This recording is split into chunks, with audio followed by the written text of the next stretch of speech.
자, 우리 마태복음 26장 52절부터 56절까지의 말씀 우리 한 목소리로 읽어보도록 하겠습니다. 그때 예수께서 그에게 말씀하셨다. 내 칼을 칼집에 도로 꽂아라. 칼을 쓰는 사람은 모두 칼로 망한다.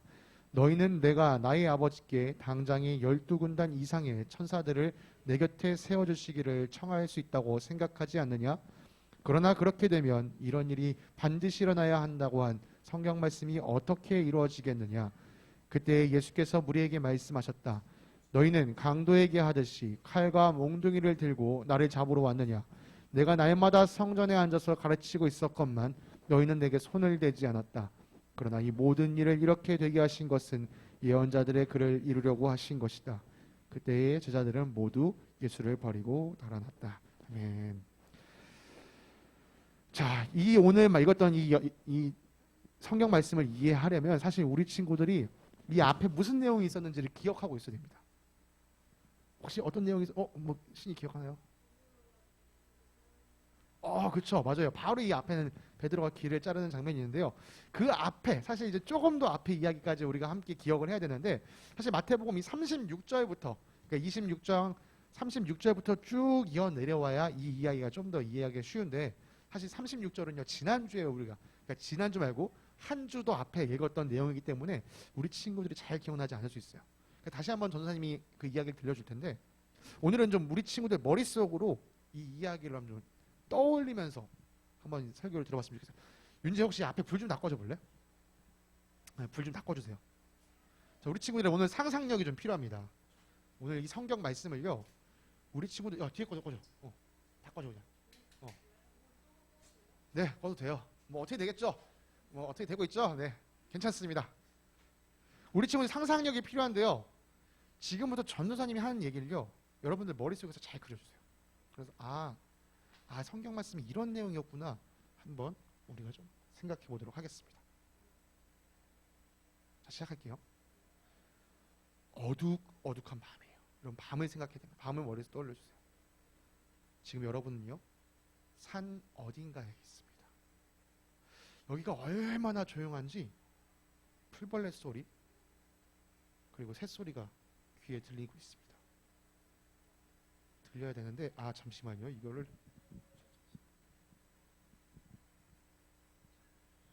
그렇죠. 산속이에요.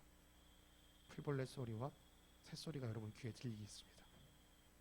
여기가 어디냐면요. 겟세마네 동산입니다.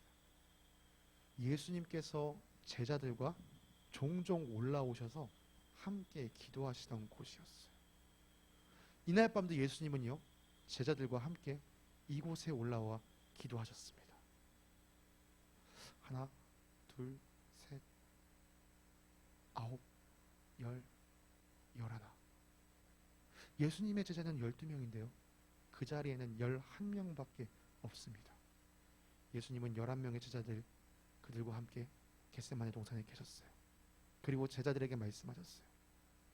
내가 기도하는 동안에 너희는 여기 앉아 있어라. 그리고 그 11명 중에 3명만 데리고 조금 더 깊숙이 들어가셨습니다. 그리고 그 3명에게 말씀하셨어요. 내 마음이 괴롭다. 내 마음이 괴로워 죽을 지경이다. 그러니 너희도 나와 함께 깨어 있어라. 그리고 예수님은 그들을 그 자리에 두시고 다시 몇 발자국을 앞에 가셔서 엎드리셨습니다. 그리고 예수님께서 흐느끼면서 기도하셨어요. 아버지 하실 수만 있다면 이 잔을 제게서 지나가게 해주십시오. 그러나 제 뜻대로 하지 마시고 모든 것이 아버지의 뜻대로 되게 해주십시오. 예수님은 너무나도 간절하게 기도했어요. 간절하게 기도하고 다시 제자들에게 3명의 제자들에게 돌아갔습니다.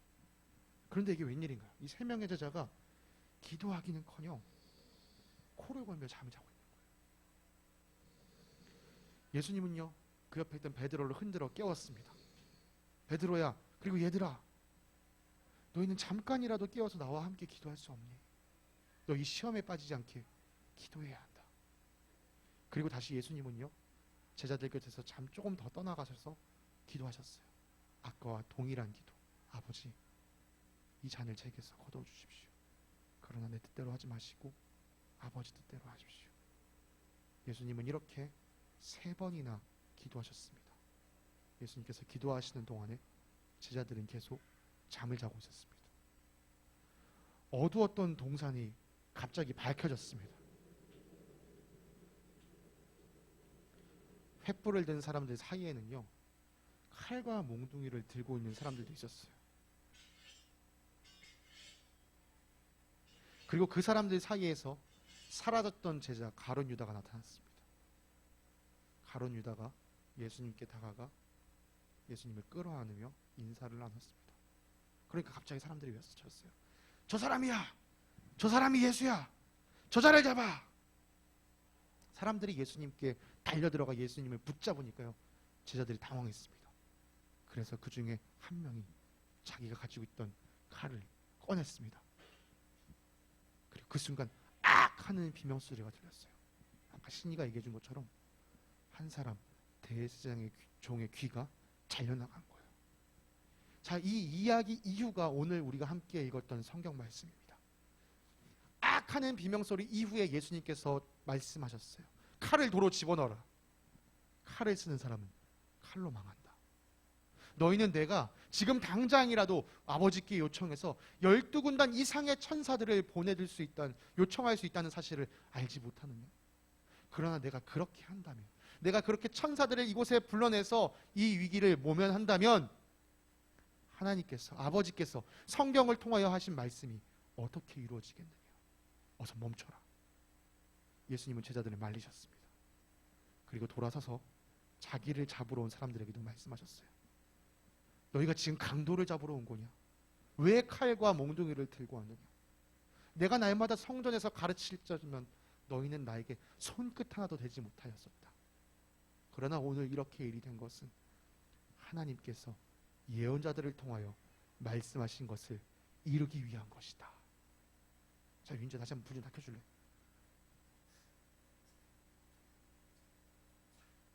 이게 오늘 우리가 읽었던 성경 말씀의 내용입니다. 여러분들이 마태복음을 통해서 겟세마네 동산 이야기를 기억할 거예요. 여러분, 오늘 예수님께서 칼을 도로 집어넣어라, 그리고 이 모든 것이 하나님의 말씀, 예언자의 글을 이루기 위함이다 라는 이 본문을 읽었을 때 우리 친구들은 어떤 마음이 들었는지 모르겠습니다. 전도사님은요, 이 말씀을 통해서 예수님의 위대한 순종, 그리고 그 예수님의 순종을 통해 드러난 하나님의 사랑이 느껴졌습니다. 여러분, 겟세마네 동산에서 예수님께서 힘을 다하여 3번이나 기도하실 때, 여러분, 십자가가요, 예수님이라고 해서 그것이 쉬운 것이 아니었습니다. 우리가 예전에 한번 십자가에 대해서 그 고통이 얼마나 큰지에 대해서도 설교를 나눈 적이 있는데요. 여러분, 이건 사람이 몸으로 감당할 수 있는 그런 육체적인 고통이 아닙니다. 그런데 그 육체적인 고통뿐만이 아니라요, 단 한 번도 죄를 짓지 않으신 예수님께서 이 세상 모든 사람의 죄를 뒤집어 쓰고 가장 더러워진 모습으로 가장 거룩하신 하나님과 한 번도 끊겨본 적 없는 그 완전한 사랑 관계에서 순간적으로 잘려나간다는 거예요. 이 영적인 고통. 예수님은요, 이 육체적인 고통뿐만이 아니라 자신에게 다가올 이 영적인 고통이 너무나도 컸기 때문에 하나님 앞에 기도했던 거예요. 주님, 아버지, 정말 제가 꼭 십자가를 져야만 하나요? 아버지, 이거 할 수만 있으면 저한테서 그냥 없어지게 해주세요. 그런데 제 뜻대로 하지 마시고 아버지 뜻대로 해주세요. 아마 전도사님이었다면 그 겟세마네 동산에서 이런 기도를 할 수가 없었을 거예요. 아버지, 전 진짜 안 됩니다. 절대 십자가는 아닌 것 같습니다. 다른 방법을 찾아보죠. 우리가 새로운 방법을 찾는 게 좋을 것 같습니다. 아마 이렇게 얘기했을 거예요. 그런데 예수님은요, 간절하게 기도하신 후에 자신이 십자가에 달려서 이 세상의 죄를 짊어지고 가는 것이 아주 오래전부터 하나님께서 계획하신 방법이며 뜻이라는 사실을 분명히 확인하셨어요. 예수님 자신이 왜 이 땅에 오셨는지 그 사명을 다시 한번 확인하신 거예요. 그래서 예수님은요, 정말 그 십자가가 피하고 싶었지만 이제 담담하게 받아들이시기로 작정하셨습니다. 예수님의 기도가 끝났을 때 이제 예수님을 잡기 위한 사람들이 막 몰려왔습니다. 예수님을 막 그 사람들이 붙잡자 아까 말했던 것처럼 예수님의 제자 중에 한 사람, 요한복음에 보면 베드로라고 되어 있는데요, 베드로가 자기 품에 있던 칼을 확 꺼내서 예수님을 지키려고 휘둘렀습니다. 그 순간 그 칼에 이 대제사장 종 말고의 귀가 잘려 나갔어요. 만약 그 순간 전도사님이 예수님 자리에 있었더라면 저는 베드로한테 고마웠을 거예요. 아, 너가 날 지키려고 그렇게 애쓰는구나. 아마 그러면서 마음이 흔들렸을 거예요. 그래 베드로, 내가 너한테 말하지 않았지만 네가 날 알아서 지키고 있구나. 그래, 날 위해서 더 열심히 싸워라. 그래서 내가 십자가를 앉을 수 있으면 좋겠다. 그런데 다시 한번 얘기하지만요, 예수님은 기도하신 이후에 내가 무엇을 해야 하는지에 대해서 분명하게 결정하셨습니다. 예수님은 십자가를 지시기로 하신 거예요. 그래서요, 베드로를요 잘했다라고 칭찬하지 않으시고 오히려 말리셨습니다. 베드로야, 칼을 집어넣어라. 만약에 내가 나를 지키려고 했더라면 내가 하나님 아버지께 천사 군대를 보내달라고 이야기했겠지. 그리고 내가 그렇게 기도한다면 하나님은 반드시 천사를 보내주실 거야. 그러나 난 그렇게 하지 않을 거다. 내가 그렇게 할 수 있지만 난 그렇게 하지 않는다. 그래서 아버지께서 성경을 통하여 예언자들을 통하여 말씀하신 것을 온전히 이룰 것이다. 여러분, 여기 예수님의 놀라운 순종이 있습니다. 예수님은요, 자기를 잡으러 온 사람들을요 피할 수 있는 힘, 아니 무찌를 수 있는 힘이 있었어요. 그냥 붙잡히는 게 아니라 저 사람들을 싹 쓸어버릴 힘이 있었는데 예수님은 쓸어버리지 않았어요. 예수님은 도리어 잡히기를 선택하신 거예요. 여러분, 힘이 없어서 당하는 것과 힘이 있는데도 당하는 것은 다릅니다. 여러분, 힘이 없는 사람이 당하면요, 아유 불쌍할 수는 있어요. 그렇지만 그 힘 없는 사람은요 그냥 어쩔 수가 없을 때가 있습니다. 그런데 힘 있는 사람이 당한다? 이건 무슨 이유가 있기 때문에. 한번 여러분 생각해 보세요. 지금은 이제 태영이가 많이 컸지만 윤재가 윤원이가랑 한번 생각해 보세요. 윤원이가 아주 어렸을 때는 막 까불 수 있었을 거예요. 윤재가 힘이 더 있지만 참아줄 때가 있습니다. 여러분, 이 힘이 있음에도 불구하고 그 힘을 사용하지 않고 참는 것, 거기엔 그 이유가 있기 때문입니다. 예수님은요, 자기가 힘이 있음에도 불구하고 참고 견디신 이유를요 바로 하나님 말씀에서 찾았습니다. 기도하던 가운데 하나님의 뜻을 발견한 거예요. 성경 말씀에 이렇게 되어야 한다라고 아버지께서 말씀하셨지. 그것이 아버지의 뜻이지. 그 아버지의 뜻이 나를 통하여 이루어지는 것이 내가 이 땅에 온 이유지. 성경에 기록된 말씀, 하나님께서 예언자들을 통하여 주신 말씀, 그 말씀을 말씀대로 이루는 것, 아버지의 뜻을 이루기 위하여 예수님은 참고 견디신 겁니다. 여러분, 하나님께는요 우리가 상상할 수 없는 크고 놀라운 계획이 있어요. 그 계획은요 또 하나님의 사랑이라는 이 큰 도화지 위에 그려졌습니다. 하나님의 사랑 위에 그려진 이 사랑이라는 도화지 위에 그려진 그 계획의 그 꼭대기에는요 바로 십자가가 있었던 거예요. 십자가는 우리를 구원하시려는 하나님의 계획을 이루기 위해 반드시 필요한 것이었습니다. 이 세상을, 그리고 우리 사람을 만드신 하나님께서는요 우리를 그 무엇보다도 아끼고 계셨어요. 아끼고 사랑하셨어요. 그렇다고 우리가 지은 죄 자체를 모른 채 하실 수는 없었습니다. 왜냐하면 하나님은 거룩하신 분이시기 때문이죠. 그래서 우리의 죄를 반드시 해결해야만 했습니다.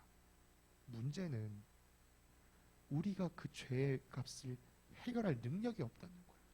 성경은 죄의 값이 사망이라고 얘기합니다. 성경은 죄의 값이 죽음이라고 얘기합니다. 우리 중에 죽음을 감당할 수 있는 사람이 아무도 없는 거예요. 그래서 죽음을 이기는 힘인 생명을 가지신 하나님께서 이 일을 직접 해결하시기로 하셨습니다. 그러기 위해 하나님은요 자기 자신을 완전히 내려놓으신 거예요. 가장 거룩하고 깨끗하신 분께서 가장 더러운 죄를 뒤집어 쓰셨고, 가장 위대하고 강하신 분께서 가장 작고 약한 모습이 되셔서 십자가에 올라가시기로 하신 것입니다. 그렇게 우리 힘으로는 도저히 해결할 수 없었던 죄의 값을 예수님께서 대신 치러주셨습니다. 예수님은 겟세마네 동산에서 기도하실 때 그 하나님의 사랑, 하나님의 계획, 하나님의 뜻을 다시 확인하셨어요. 십자가에 달려 죽는 것이 무엇보다 피하고 싶은 일이었지만 오직 십자가를 통해서만이 하나님의 완전한 사랑이 드러난다는 사실을 예수님은 확인하시고 그 완전한 사랑을 이루기 위해 모든 것을 내려놓고 십자가를 스스로 붙잡기로 하신 거죠. 여러분, 다시 한번 말하지만요, 예수님이 힘이 없어서 당한 게 아닙니다. 힘이 있음에도 당해 주셨어요. 그게 아버지의 뜻이었기 때문이죠. 아버지의 뜻이 하늘에서 이루어짐 같이 땅에서도 이루어지게 하소서. 여러분, 이거 어디서 들어보지 않았나요? 예수님께서 가르쳐 주신 기도, 우리가 흔히 말하는 주기도문이라 말하는 이 기도에 예수님께서 이렇게 말씀하셨어요. 아버지의 뜻이 하늘에서 이루어진 같이 땅에서도 이루어 주십시오. 여러분, 예수님은 입으로만, 말로만 가르치시는 분이 아니셨습니다. 예수님은 자기의 삶, 자기의 목숨을 다하여 아버지의 뜻이 이루어지는 것을 보여주셨어요. 죽기까지 순종함으로 말이죠. 하나님의 크신 사랑은 바로 예수님의 이 위대한 순종을 통해 나타나고 있습니다. 사랑하는 친구들, 우리 하나님께서 예수님을 통하여 보여주신 이 놀랍고 아름다운 일을 믿는 것, 이 믿는 사람만이 구원을 얻을 수 있습니다. 하나님이 세상을 이처럼 사랑하사 하나님이 세상을 이처럼 사랑하사 외아들을 주셨으니 이는 그를 믿는 사람마다 멸망하지 않고 영생을, 구원을 얻게 하려 하신 것이다. 여러분, 이것이 우리가 구원을 받을 수 있는 유일한 방법입니다. 사랑하는 우리 친구들 가슴 안에요, 우리 친구들의 영혼 깊은 곳에서요, 이런 기도가, 이런 고백이 이루어져야 합니다. 하나님, 감사합니다. 예수님께서 죽기까지 순종하심으로 지셨던 십자가는 하나님께서 저를 깊이 사랑하신다는 증거라는 사실을 제가 믿습니다. 하나님, 저를 사랑하여 주셔서 정말 감사드립니다. 저도 하나님을 사랑하며 살겠습니다. 우리가 아까 맨 처음에 불렀던 주의 나라라는 찬양에 그런 가사가 있었죠. 주의 나라, 주의 뜻이 이 땅 가운데 누굴 통해? 우리를 통해 이루어지길. 예수님이 가르쳐 주셨던 기도, 예수님이 보여주셨던 순종, 우리가 그 기도를 따라서 한다면 우리의 삶 역시 예수님의 순종을 따라가는 아름다운 예수님의 제자가 되기를 간절히 기도합니다. 선생님, 기도하고 설교를 마치도록 하겠습니다. 주님, 감사합니다. 당신의 그 아름다운 십자가, 아니 정말 이 세상에서 가장 흉악하고 무서운 십자가가 당신의 순종으로 말미암아 가장 아름다운 십자가가 되었습니다.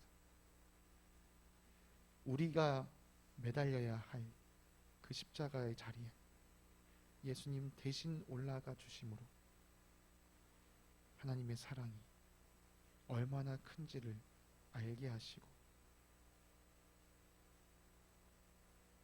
당신의 그 죽기까지의 순종하시는 모습을 바라보며 우리도 이 땅 가운데 주님의 뜻, 아버지의 뜻을 이루기 위해 정말 우리의 모든 것을 내어놓는 순종이 필요하다는 것을 깨닫게 하시니 감사합니다.